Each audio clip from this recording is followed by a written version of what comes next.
4 months ago, I was contacted by Michelin Guide Singapore and they asked me if I wanted to go on the bougiest trip of my life. I'm talking first class flights. I'm talking 5-star hotels. I am talking a trip to Singapore to eat at some of the fanciest Michelin Guide restaurants in the world. I am literally so excited. So let's go eat, baby. It's 7:23 a.m. and we are about to begin our 24-hour travel day to Singapore. We're on our way to the airport and we won't land until tomorrow at 8:45 p.m. in Singapore because we lose like 12 hours. So, woo, let's go. Let's go to Singapore. Go. All right, fam, we just arrived in the lounge and this place is bougie. There's a full bar, there's a full buffet, there's like a wine tasting room, a Bloody Mary station. It's so cute and I got so much food. So while I eat, I'm gonna tell you a little bit more about Michelin Guide Singapore. So we're starting off with a little bagel and lox moment. They had whipped cream cheese, which is fancy and cute. Okay, that was good. It's pretty buttery. It's really soft. And if you didn't know, okay, Michelin Guide is one of the most influential culinary guides in the world. Just getting on the guide is a huge deal. And if you're actually awarded a Michelin star, it's like the most prestigious honor that a restaurant can receive. I also did a little beans on toast moment for my British fans out there. So you can actually only be awarded 3 Michelin stars. And just to put it in perspective, there's only 13 3-Michelin star restaurants in the entire United States. Like, that's insane. Beans on toast.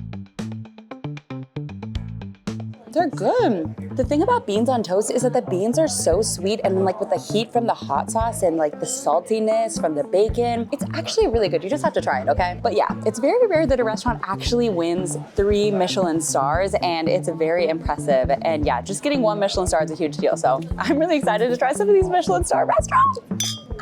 And now is a perfect time to introduce you to my best friend, Ali, who's coming with us on this amazing trip. We met in Beijing, China when we were singers at Universal Studios there. And we've been friends. It's actually funny because we're both from Orlando, but we never really like interacted with each other. Yeah, we never met each other until we moved to China together. Yeah, and then we became best friends. We lived right across from each other. And Ali is also a fitness guru. I am a personal trainer. Ali has made us a gorgeous fruit parfait fitness girl. Ali Cole approved. Ali Cole official. Ooh. The fruit is so juicy and sugary. And now that we have our healthy portion of our breakfast, we can drink more. All about balance. Life is about balance, baby. All right, we will see you on the plane.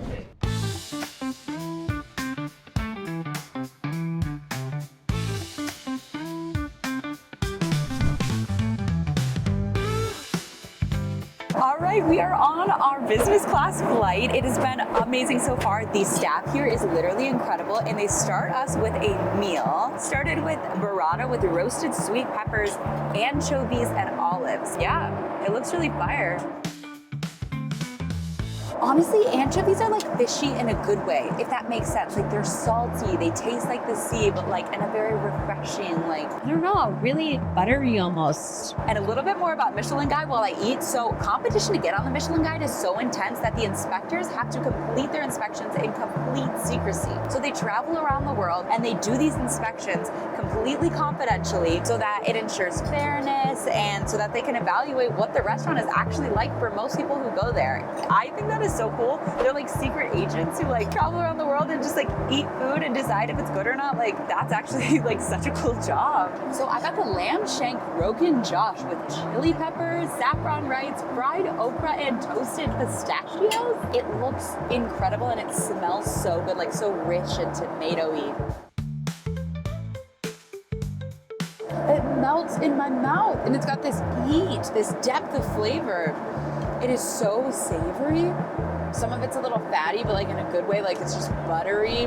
All right, they just finished making my bed and I believe they gave me pajamas. PJ time. And slippers. Cute. Pants. I will change and get back to you. I'm all changed into my PJs and My bed is all made and I am ready to go to sleep. Hopefully 8 hours so that when I wake up I'm on the right time zone, although it's like 1 p.m. in the US right now, so wish me luck. We just boarded our second flight of the day. This one is 7.5 hours. The last one was 12 hours. Yeah. This time we're sitting next to each other. So we can cuddle. Yeah, we're gonna cuddle. And watch movies. We're gonna watch movies. Cheers! It's the first meal on our second flight of the trip, and I just had to show you the meze platter because there's pesto hummus and it's changing my world. And warm pita bread, oh my god, look at that. Oh, it's like so creamy and so pesto-y. Wow. And for my main, we have the wok fried Angus beef tenderloin with a black pepper glaze. That looks incredible. So tender. The glaze is like really sweet, but also savory, really rich.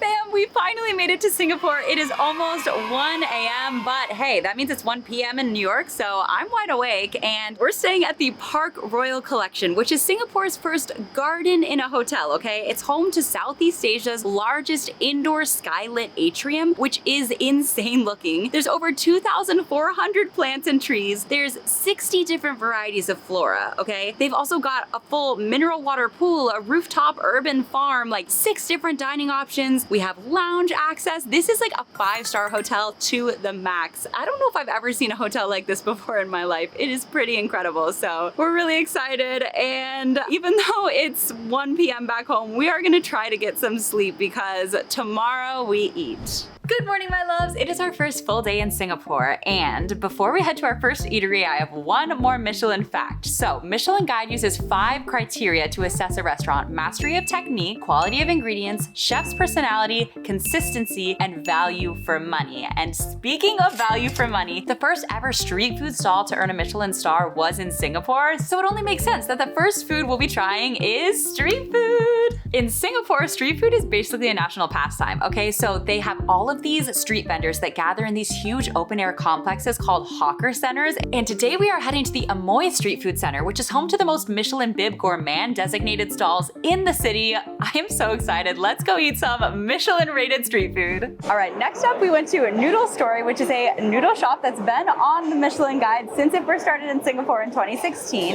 And they sell this Singapore style ramen with this amazing like crispy shrimp and this char siu that they sous vide for 36 hours. So it's like so tender, it's just falling apart. Also, it comes with these wontons in the soup, and then you like drink the soup. So these are dry noodles. So it's the Singapore style ramen, super special. Wow, look at that. Oh my God.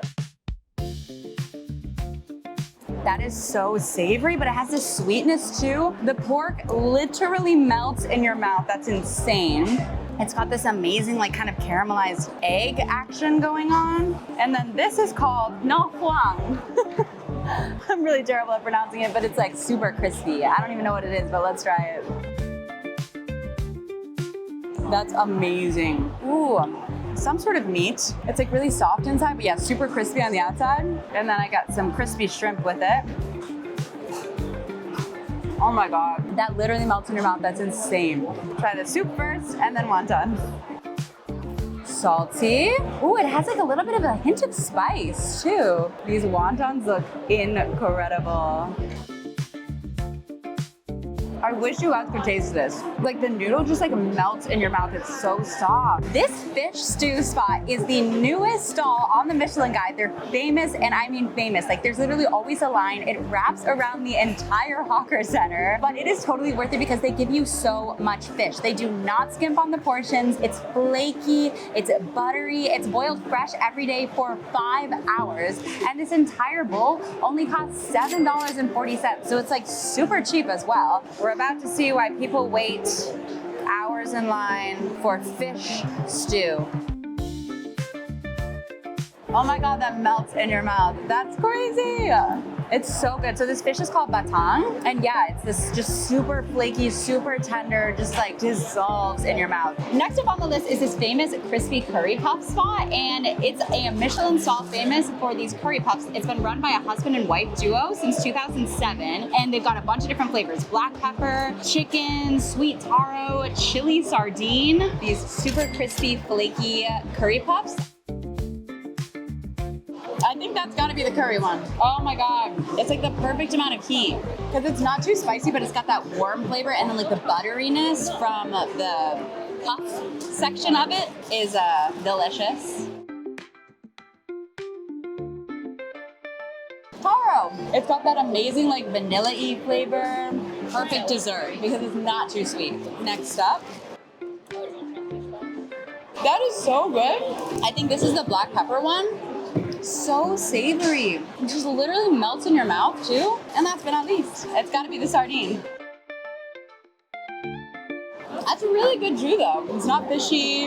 It just has a nice little like sea, salty flavor, you know what I mean? All right, friends, it's dinner time, and we just arrived at a newly recognized Michelin restaurant. It's called Fico, and it's this like charming Italian restaurant on the East Coast. And apparently it was inspired by the masserias of Italy, which are these like 16th century farmhouses where everything you eat is a product of the land. So Fico is known for these handmade pastas and focaccia, and Fico stands for fig in Italian, and they believe that like life is as simple as a fig and should be sweet and simple and farm to table style. So we're starting out with this gorgeous focaccia with San Marzano tomatoes and bufala mozzarella and basil, and it looks beautifully crispy on the outside and fluffy on the inside, baby.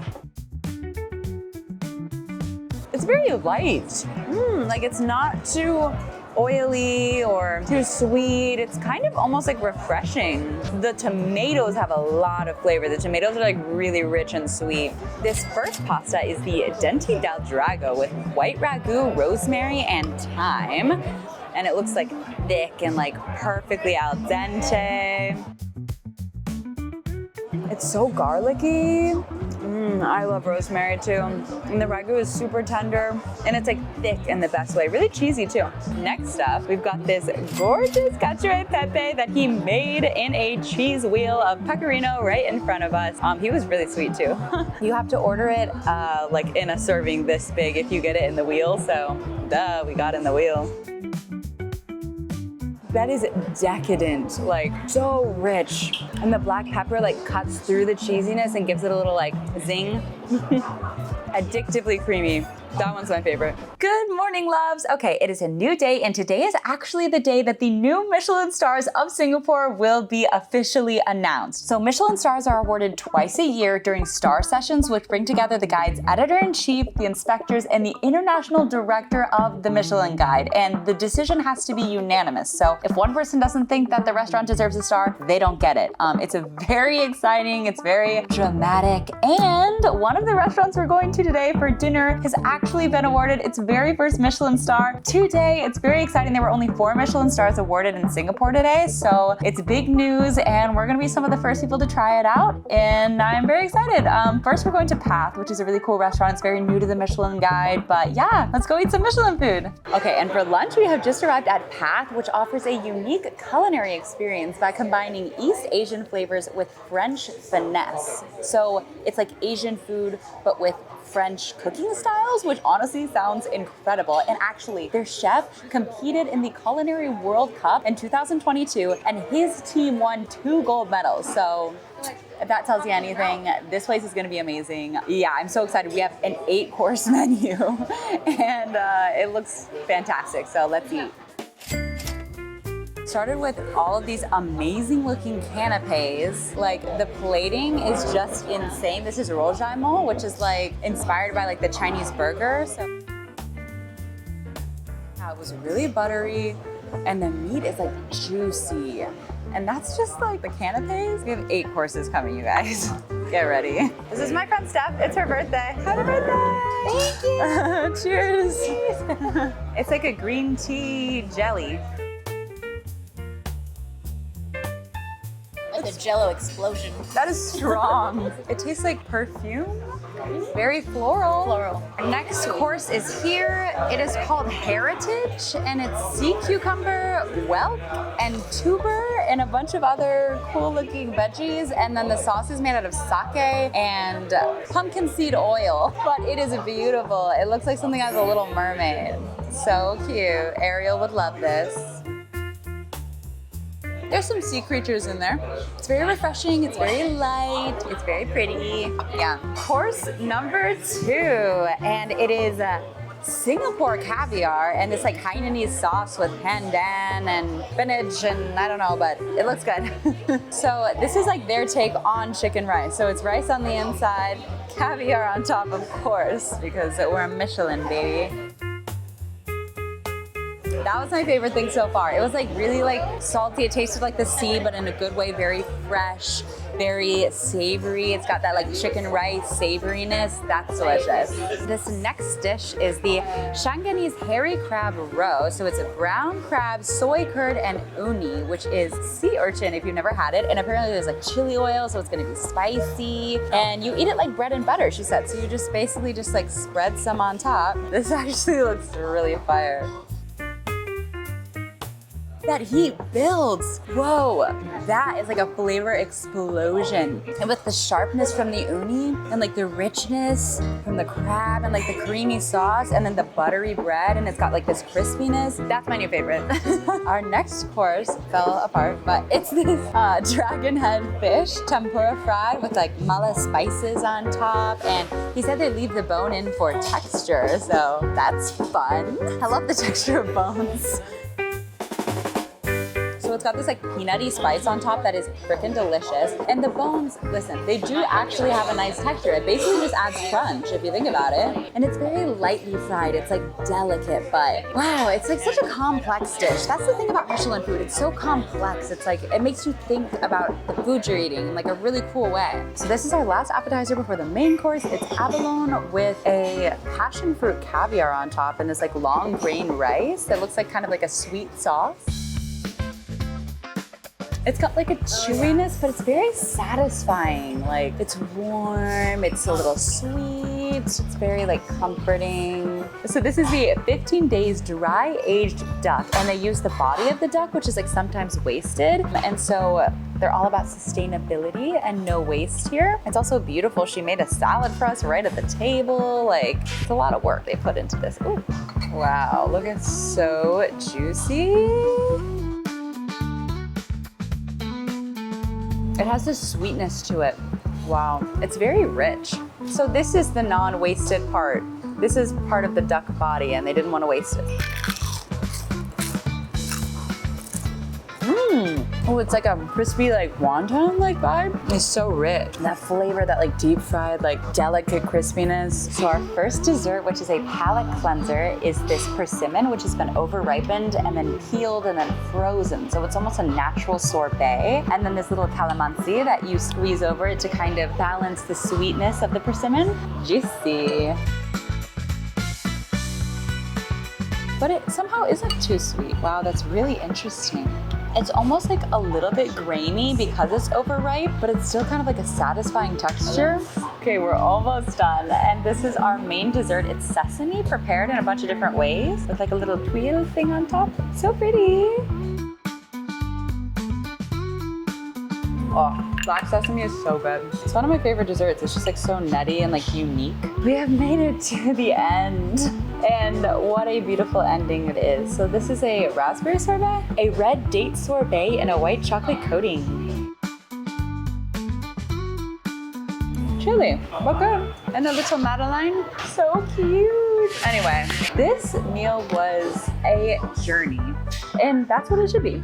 The menu was called an expedition. So it's all about the journey. They take you through the different parts of Asia and Singapore and it's all local food and like organically sourced. And yeah, I mean, I enjoyed it. I'm ready for a food coma though. I got a nap because we're right back at it tonight. So I'll see you then. All right, and then we finally headed to our last Michelin restaurant of the trip, the newly Michelin star rated Araya, which is Singapore's first Chilean South Pacific fine dining restaurant. So they serve up this like soulful contemporary South American style food. And then their sommelier Thomas Tapia was also awarded the 2024 Michelin Guide Sommelier Award. So of course we had to try their famous wine pairing, which was actually incredible. There were 9 different wines from the Americas and they were each like so unique and flavorful. And then to start with, we got this gorgeous ceviche dish with fresh scallops and a sorbet made out of the seafood marinade. And he just said to like mix it up with the foam. And it was seriously so refreshing, like not fishy at all. And the next dish was called coral for obvious reasons. It was made out of mashua, which is this like flowering plant from the Andes. And if you eat it raw, it's worse than wasabi. But when you cook it, it gets really sweet and soft. And honestly, this dish was kind of cheesy, like very creamy. And yeah, it had some sweetness with that crunch from the coral. And after that, we tried kinky fish, which they kindly brought one out to show us before we ate. The sauce was made from the remaining parts of the fish to eliminate waste. And when I tell you, this is the best fish I have ever had. It was so freaking soft and buttery and smooth and like fatty in the best way. It literally like dissolved when you bite it. Really rich. I am just obsessed. And then we tried the Chilean version of an empanada, which was really crispy, nice and buttery, filled with this juicy, savory meat. And then we got Wagyu. This cut is called picanha and it's very prized and expensive apparently. And it was topped with raspberry chimichurri, which was nice and herby and garlicky. And then this gorgeous little ball of sugar was filled with apple sorbet and rica rica, which is this like super minty spice. It was a nice combo of savory and sweet. And finally, we got this gorgeous dish symbolizing Antarctica, and it was kind of like astronaut ice cream. It had that crunchy freeze-dried texture, but super creamy and sweet. It basically tasted like cheesecake. And that is it for our Michelin Guide adventure in Singapore. But on our way home, we did stop in the business class lounge in the Doha International Airport, which was wild. Nicest airport lounge I have ever been to. They had a whole sushi bar and a whole menu to order from. And yeah, then we headed home. Thank you so much to Michelin Guide Singapore for having us out. This was truly the bougiest trip of my life. The food was incredible. And yeah, that's all for today.